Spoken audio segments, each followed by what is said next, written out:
दशकों की दुश्मनी, कई जंगें और आतंक का लंबा दौर।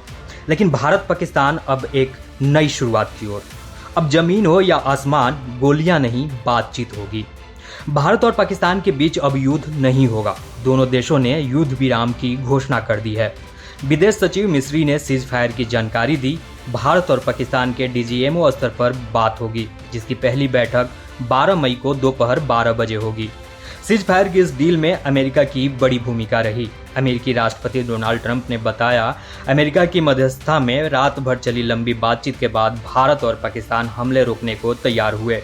लेकिन इस शांति से पहले 22 अप्रैल का वो काला दिन, जिसे भारत कभी नहीं भूलेगा।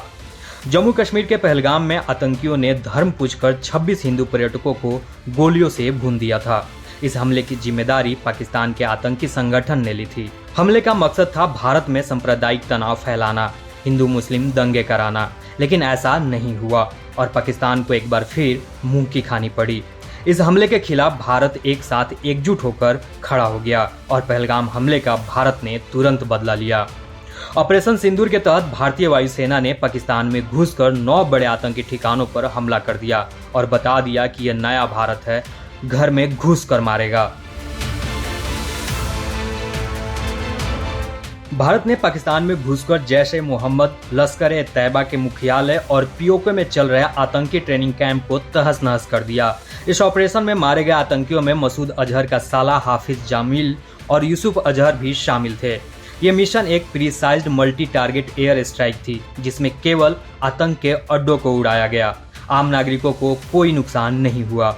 वहीं इस हमले से बौखलाया पाकिस्तान उधमपुर, पठानकोट, आदमपुर और भुज जैसे बड़े एयरबेस पर हाई स्पीड मिसाइल अटैक कर दिया। लेकिन भारत ने सटीक जवाब देते हुए पाकिस्तान के साजिश को नाकाम कर दिया।